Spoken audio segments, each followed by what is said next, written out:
Hello everyone, welcome to this vlog, and it is fifth one, and it is about an old poem actually.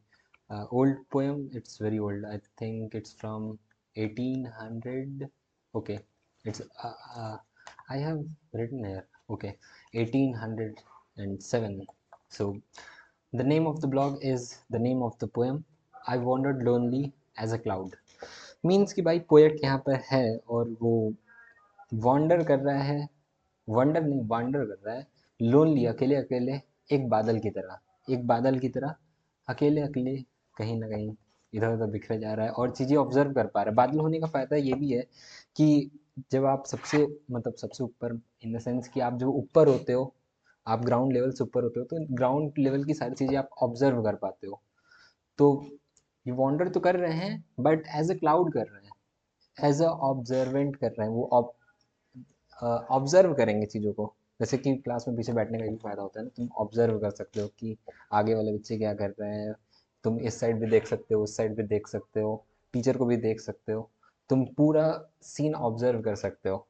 उसी तरह से मतलब बादल की तरह, बादल भी अगर ऊपर बादल की तरह अगर तुम इस आसमान में रहोगे तो तुम आराम से नीचे देख सकते हो कि कौन से खरगोश किधर जा रहे हैं, क्या पेड़ पौधे हिल रहे हैं। और क्रिकेट का व्यू भी देख सकते हो, एशिया कप हो रहा है शायद, I guess. So let's start. और इसका नाम एक्चुअली डेफोडिल्स है। डेफोडिल्स एक फ्लावर होता है। जो फ्लावर मैंने बनाया वो वाला फ्लावर नहीं होता यार, एक्चुअली वो एक दूसरा फ्लावर होता है, डेफोडिल। और उसी को I wandered lonely as a cloud भी कहा जाता है। दोनों पोएम सेम ही है। और उसको लिखा है विलियम्स वर्ड्सवर्थ ने, जो कि one of the most loved poem है रोमांटिक एज 1807 की। Okay, so we are going to start it. और मैंने उसके लिए एक्चुअली कुछ नोट्स भी बना लिए हैं, kind of notes. The words, the things I have to say, मतलब कुछ कुछ पॉइंट्स होते हैं ना जो कि बोलना ज़रूरी होता है। So those points. So let's start reading it. Where is the pointer? I wandered lonely as a cloud that floats on high over vales and hills, when all at once I saw a crowd, a host of golden daffodils, beside the lake, beneath the trees, fluttering and dancing in the breeze. ये कहना चाहते हैं कि जब ये wander कर रहे थे अकेले अकेले बादल की तरह, जो कि आसमान में क्या कर रहा होता है, फ्लोट कर रहा होता है, तो वो देखते हैं क्या, वेल्स एंड हिल्स। यानी कि वो कहना चाहते हैं कि पोएट अपने आप को एक बादल की तरह कंसिडर कर रहा है, जो कि एमलेस है। उसके लाइफ में कोई एम नहीं है, जहाँ उसको ऊपर हवा चल रही होगी, इधर उधर जाया जा रहा है, और वो वॉन्डर कर रहा है completely. And when all at once, और जब एक ही बार में मैंने इतनी सारी भीड़ देख ली, इतनी सारी भीड़ देख ली, a host of golden daffodils, इतनी सारी भीड़ देख ली, इतने सारे गोल्डन प्यारे प्यारे डैफोडिल्स देख लिया उसने। क्योंकि वो ऊपर है, ऊपर से व्यू दिख रहा होगा, नीचे कोई खेत वगैरह होगा तो वहाँ पे उसको डैफोडिल्स दिख रहे होंगे। तो वो कहना चाहता है क्राउड से कि ग्रुप ऑफ डैफोडिल्स है, और वो वहाँ पर काइंड ऑफ उसको ब्यूटीफुल लग रहा है। एकदम अचानक से उसने देख लिया, ऐसे अकेले अकेले घूम रहा था और अचानक से ग्रुप ऑफ डैफोडिल्स उससे दिख जाता है, beside the lake, beneath the trees, lake के पास में, पेड़ के नीचे, fluttering and dancing in the bridge. वो डांस कर रहे हैं, फ्लटर कर रहे हैं, मतलब काइंड ऑफ चीयरफुल हैं वो फ्लावर्स इस ब्रीज में। मतलब इस ब्रीज में, मतलब इन द सेंस इस इन्वायरमेंट में। वो कहना चाहते हैं कि ये एक जॉयफुल सीन क्रिएट कर रहा है, और एक लिवलीफुल, लिवलीफुल मतलब कि लाइफफुल, मतलब लाइफ से भरा हुआ ऐसा सीन क्रिएट कर रहा है। Continuous as the stars that shine and twinkle on the Milky Way, they stretched in never-ending line along the margin of a bay. 10,000 saw I at a glance, tossing their heads in sprightly dance. Wow, मतलब अच्छी line है। Let's read them too. वो कहना चाहते हैं कि जो daffodils हैं वो काउंटलेस है, मतलब स्टार्स की तरह एकदम बहुत सारे हैं, जैसे एकदम ट्विंकल कर रहे हो मिल्की वे गैलेक्सी में। मिल्की वे में जैसे ढेर सारे स्टार्स एक ही साथ दिख जाते हैं, वैसे ही पोएट को काउंटलेस डेफोडिल्स एक साथ दिख जाते हैं, जो कि ब्लिंक कर, अब ब्लिंक तो ऑब्वियसली नहीं कर रहे हैं, वो मतलब फ्लटर कर रहे हैं, डांस कर रहे हैं, थोड़ा थोड़ा हिल रहे हैं, जैसे होता है इन रियल लाइफ। और वो ऐसे नेवर एंडिंग लाइन की तरह दिख रहा है, ऐसा लग रहा है कितने सारे हैं कि ख़त्म ही नहीं हो जा रहे हैं। दे सीम एंडलेस। और मार्जिन ऑफ द बे, मतलब कि वो जो लेक था ना, शायद वो लेक का भी व्यू दिख रहा हो, तो वो पूरे लेक तक, वहाँ तक उसके मार्जिन तक फ्लावर्स जा रहे हैं। और 10,000 सौ आई एट अ ग्लांस, इसका मतलब ये बस एक एक्सग्जरेशन है कि वो 10,000 बताना चाहते हैं कि अबंडेंस में है, डेफोडिल्स किसमें है, अबंडेंस में है, और वो इम्फेसिस कर रहे हैं कि अबंडेंस है, और वो काफ़ी चीयरफुल दिख रहे हैं। जो डांस वाला वर्ड यूज हुआ है मतलब कि वो काफ़ी चीयरफुल दिख रहे हैं, वो विंड को वो ब्रीज में इंजॉय कर रहे हैं काइंड ऑफ। और 10,000 इट सिंपली एक्सग्जरेशन, ओके। जैसे कि वो नहीं होता, if a 10 ton trucks crashes on us to die by your side, it's a heavenly way to die. अब वो 10 ton ट्रक, इसका वो मतलब थोड़ी होता है कि अब उसको 10 ton ट्रक से धंसना है फिर मरना है। वो तो बस एक एक्सजरेशन है कि 10 ton ट्रक मुझे मार दे तो भी मैं खुश हूँ, अगर मैं तुम्हारे साथ मर रहा हूँ तो, नहीं तो नहीं खुश हूँ। So it's just exaggeration. जैसे 10 ton ट्रक इज एक्सजरेशन, वैसे 10,000 फ्लावर्स इज ऑल्सो एक्सजरेशन। बस इसमें पोइट ये कहना चाहता था कि जो डेफोडिल्स है वो इटर्नल है, वास्ट है, मैजेस्टिक है, और उन्हें याद दिलाती है तारों की। कभी आ, जैसे कि तारे एंडलेस होते हैं, रात में देख रहे होंगे कभी, सो उनको याद दिलाता है इस तरह से। The waves beside them danced, but they outdid the sparkling waves in the glee. A poet could not be gay in such a jocund company.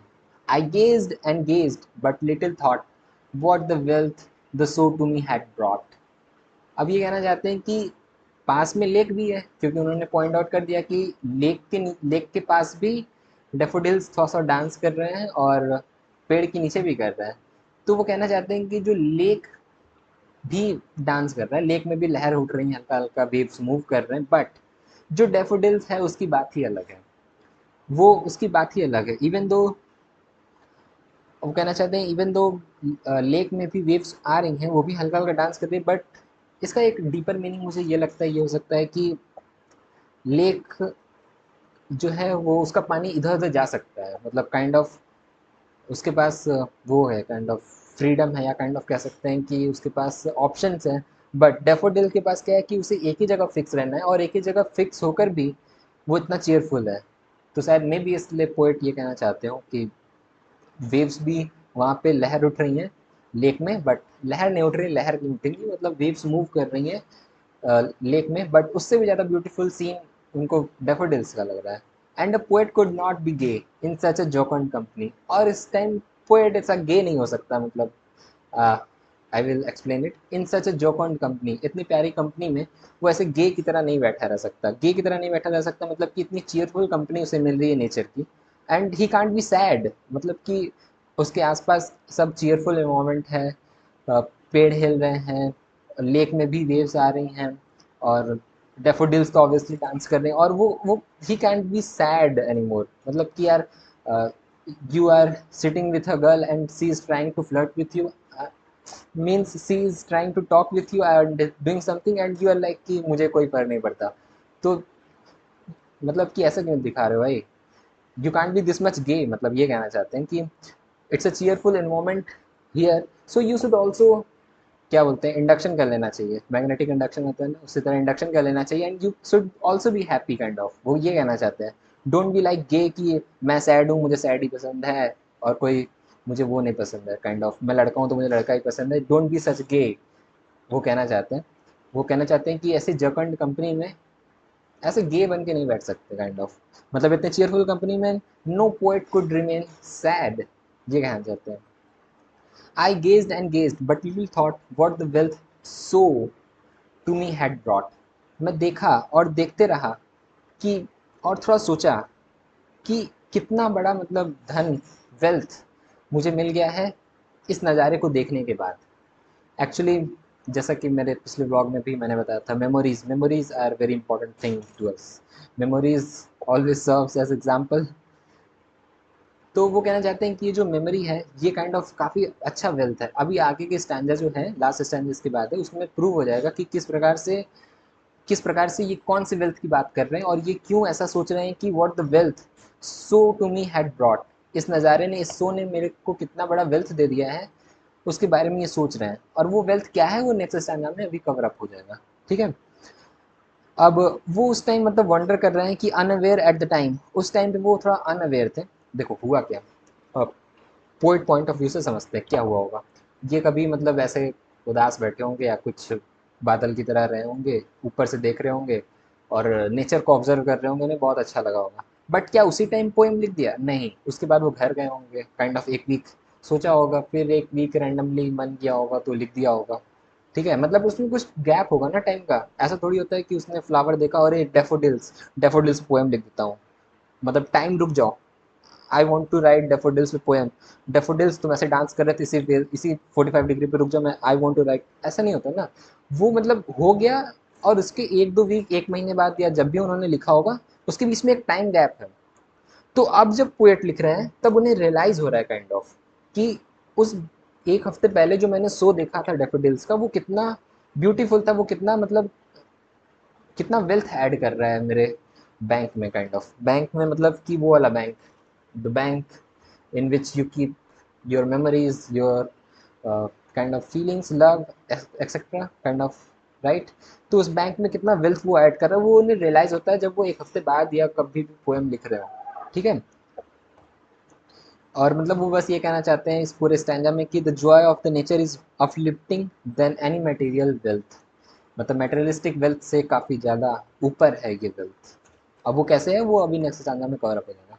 For oft when on my couch I lie in the vacant or in pensive mood, they flash upon inward eyes, wealth की बात हो रही है, they flash upon that inward eye which is the bliss of solitude, and then my heart with pleasure fills and dances with the daffodils।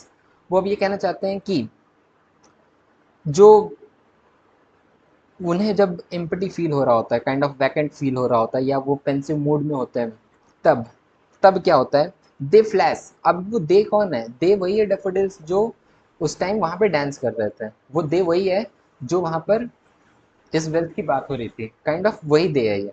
सो वो कहना चाहते हैं जब उसकी फ्लैशेस अंदर से उन्हें पता चलती है, अंदर से इनवर्ड आई जब उनकी खुलती है, और जब वो अच्छी मेमोरीज की फ्लैशेस आती हैं, तो उन्हें पता चलता है कि ये कितना राहत देता है in solitude, which is bliss of the solitude, which is kind of happiness, which is kind of राहत in randomness, in solitude, in loneliness kind of. Okay, तो that's why that wealth is above all the materialistic wealth। Okay, and then my heart with pleasure fills and dances with the daffodils। अब उसके बाद क्या होता है, poet बताना चाहते हैं कि फिर उनका दिल खुशी से भर आता है, प्लेजर से भर आता है। अभी तो सॉलिट्यूड था, अभी तो वो लोनलीनेस था, बट अब प्लेजर से उनका दिल भर आता है जब उनको वो ब्लिस ऑफ सॉलिट्यूड मिलता है, जो कि वेल्थ था, जो कि उन्होंने ऑब्जर्व करा था जब वो बादल थे। और ऑब्जर्व किसे करा था? डेफोडिल्स को करा था। And you know everything has multiple meanings, daffodils कुछ भी हो सकता है, और वो बादल का जस्ट मीनिंग है कि वो कुछ ऑब्जर्व कर रहे थे, मे बी वो कुछ भी ऑब्जर्व कर रहे थे, मे बी वो किसी को ऑब्जर्व कर रहे थे, मे बी वो किसी पौधे को ये सच में ऑब्जर्व कर रहे थे, बट आई थिंक किसी को ऑब्जर्व कर रहे थे। And then my heart fills with pleasure fills and dances with the daffodils. और फिर उनका दिल वो खुशी से भर आता है, और वो उन्हीं डेफोडिल्स की तरह ब्रीज में एक बार डांस करने लगते हैं। His heart dances like the flowers once did in the breeze. मतलब इसका ये मतलब कहना चाहते हैं nature's beauty once experienced becomes eternal joy in the memory. Okay, and this was it every. And poem की ब्यूटीफुल बात ये होती है कि जो वो कह रहा होता है वो नहीं कह रहा होता है, जो वो कह रहा होता है वो कुछ और कह रहा होता है। मतलब उसके मल्टीपल मीनिंग्स होते हैं, you have to interpret in your own way. So it was it for today. और एक्चुअली मैं सारे ब्लॉग की पीपीटी का पीडीएफ बना करके क्लाउड पे अपलोड कर देता हूँ, so you can check out, जहाँ भी लिंक आपको मिल जाए। यूट्यूब के कुछ डिस्क्रिप्शन होता है, पता नहीं क्या क्या होता है, वहाँ पे कहीं ना कहीं मैं लिंक ज़रूर ऐड कर दूंगा, और मेगा का लिंक रहेगा, क्योंकि देयर विल बी 1000 फाइल्स, और 1000 फाइल्स गूगल ड्राइव पे तो अट नहीं पाएगा फ्री वर्जन में। सो मेगा क्लाउड का यूज़ कर रहा हूँ, उसमें 25 GB देता है, काइंड ऑफ गुड है। तो मेगा क्लाउड से आप लोग डाउनलोड कर लेना, लिंक वहाँ पे रहेगा, चेकआउट कर लेना। Thank you for today. And I want to tell कि uh, I think I'm going to build some project, something related to electronics project, maybe some kind of website. So when I will make that, I will also make blog on those things. And basically, I started this channel to make blogs on those things in which I will be building something, in which I will be making something creative, something about fun, something interesting. So when I will make them, I will also show you how I'm making it, and the end result of that project, how it is looking in the end. Thank you, bye for today. Basically मेरा यार एक हफ्ते बाद minor का exams भी है.